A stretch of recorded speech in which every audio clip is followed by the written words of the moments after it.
Picture this: a Buddhist monk in traditional robes, clutching the latest iPhone, driving a Mercedes, living in a mansion, with a wife and kids. Sounds like a scene from some absurd comedy sketch. Right? Wrong. This was the real life of Shi Yongxin, China's most famous Buddhist leader. Hey everyone, welcome to Zen and Go.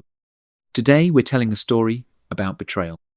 Not ordinary betrayal, but a complete betrayal of the Zen spirit of 2,500 years of Buddhist tradition. In July 2024, news that shocked the entire Buddhist world broke. Shi Yongxin, the abbot of China's most famous monastery, the legendary Shaolin Temple, was officially under investigation. Embezzlement, keeping mistresses, illegitimate children. These accusations came flooding in like a tsunami. But if you think this is just another run-of-the-mill corruption case, you're being naive. Shi Yongxin's downfall revealed a far more absurd truth. Around the world, religion is being completely hijacked by commerce. And so-called spiritual practice, it's nothing more than a tool for harvesting believers' wallets. Let's go back to the origins of Zen.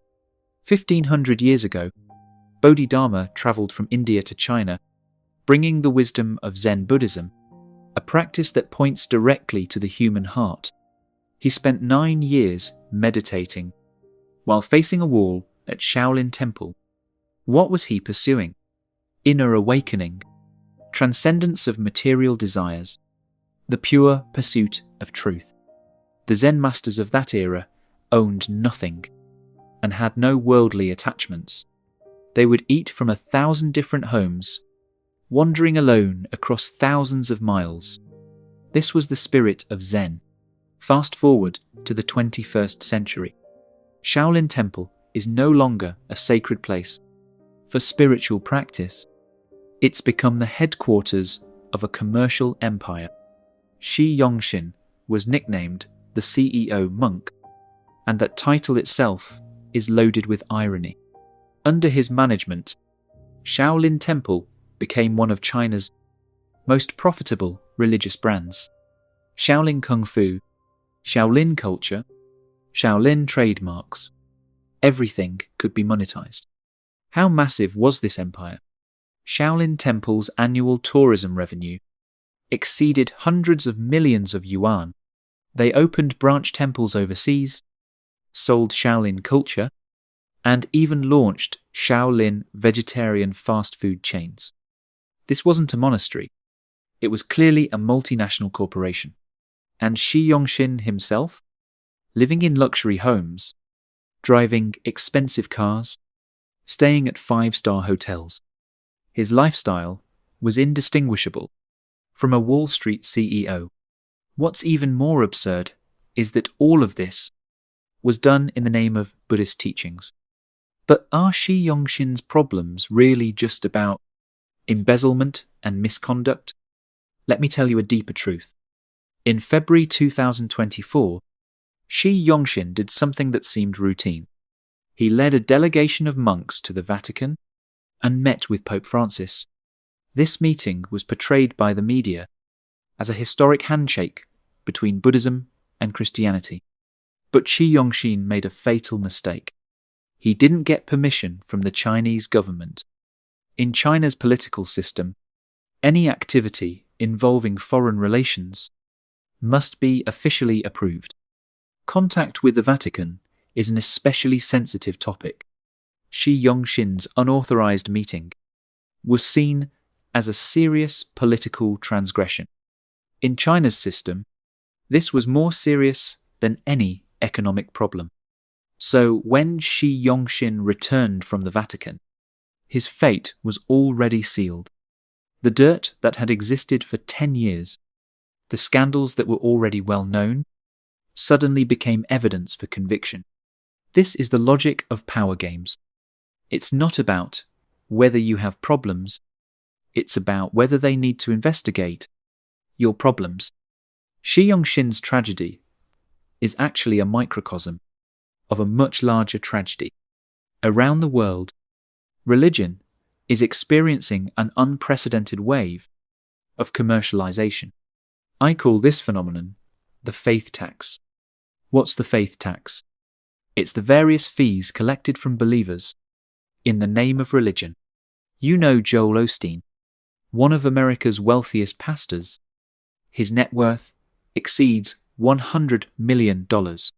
He lives in a $10.5 million mansion and drives a Ferrari. His church, Lakewood Church, brings in over $100 million annually. This servant of God tells believers that with enough faith and donations, God will bless them with wealth. This prosperity gospel is essentially the religious version of a pyramid scheme. Or look at those mindfulness gurus who are hugely popular in Silicon Valley. They package ancient meditation as modern productivity tools, charging hundreds of dollars per session. Google's Search Inside Yourself program, Facebook's meditation workshops. These tech giants spend millions buying so-called Eastern wisdom. That's actually just carefully packaged commercial products. Real meditation is free because it only requires you to quiet your mind and observe your inner self. But now, even breathing can be commercialized. Even more absurd are those self-proclaimed spiritual teachers. Remember James Arthur Ray, who claimed to be the founder of the men's movement. His so-called purification ritual in Arizona resulted in 3 deaths. This guru charged $9,695 per person, promising participants would achieve spiritual rebirth. The result? Participants didn't get enlightenment. They got death. Or Bikram Choudhury, the founder of Bikram Yoga, who was once famous worldwide. He claimed his hot yoga could cure all diseases and built a yoga empire worth hundreds of millions. Later, he was exposed for sexually assaulting multiple students and fled overseas. These people all share one thing in common. They're not real practitioners. They're shrewd businessmen. They put on religious garb not to spread wisdom, but to harvest wealth. In the social media age, this phenomenon has become even more rampant. Instagram is full of spiritual influencers, posting pretty yoga photos with feel-good captions, then selling various energy products, crystals, essential oils, energy bracelets. These scientifically baseless products are packaged as tools to raise your vibration and sold to people desperate for spiritual connection. An ordinary piece of quartz, labeled as crystal energy, can sell for 10 times the price. A bottle of regular lavender oil, claimed to purify chakras, immediately multiplies in value. This isn't spiritual practice. This is 21st century alchemy. But why do these absurd things have a market? Because in an era of rapid change, people's longing for spiritual connection has become more intense, especially in Western society. The declining influence of traditional religion has left a huge spiritual vacuum. Eastern meditation, yoga, and mindfulness are seen as answers to fill this vacuum. But the problem is, genuine Eastern wisdom requires long-term practice and deep understanding, while modern people want quick solutions. So opportunists saw a business opportunity. They simplified complex philosophy into motivational slogans and packaged profound practices into lifestyle products. They tell you that just by buying their courses and using their products, you can immediately achieve inner peace and life success. This promise has fatal appeal for people who feel lost and anxious in modern life. But what is real Zen? Real Zen is actually very simple. It doesn't need fancy venues, expensive tools, or any guru's blessing. Real Zen exists within your heart. It's awareness of the present moment, observation of your inner self, direct experience of life's essence. You know how Steve Jobs encountered Zen meditation? He didn't spend a dime. He simply studied sitting meditation with an ordinary Zen teacher at a small meditation center in Los Altos. That teacher charged nothing and claimed no supernatural powers. He simply taught how to observe breathing and how to rest in the present moment. This is the real Zen tradition. Teachers don't teach for money, but to pass on wisdom. Students don't come to buy something, but to learn how to return to themselves. A real Zen practitioner won't tell you how much you need to donate to receive blessings. They'll only tell you that the answer is already within your own heart.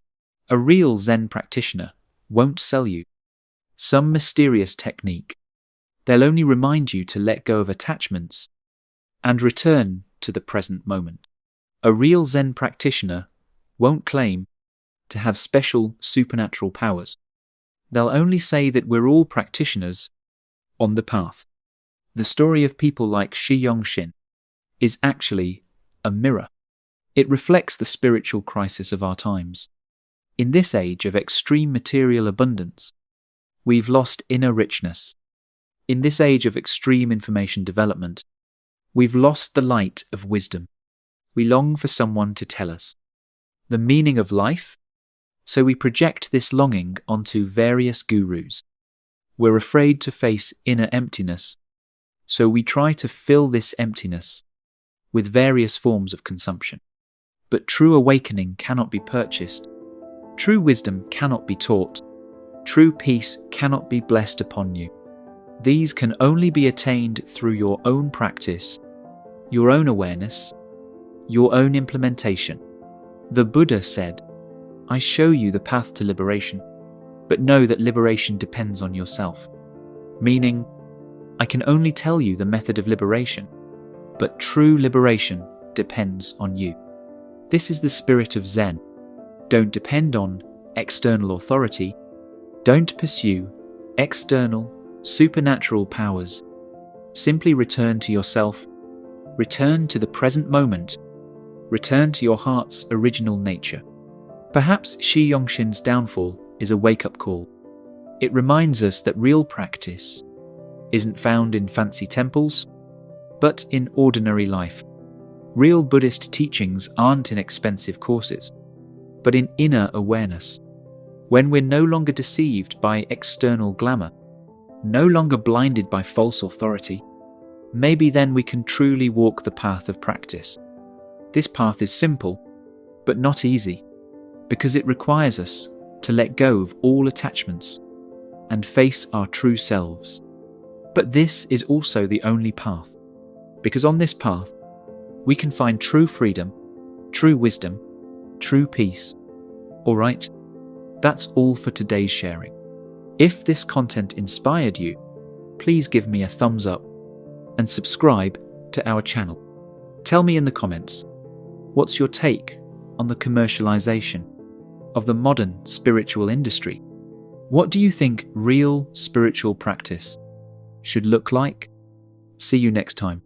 Remember, true Zen is already within your heart.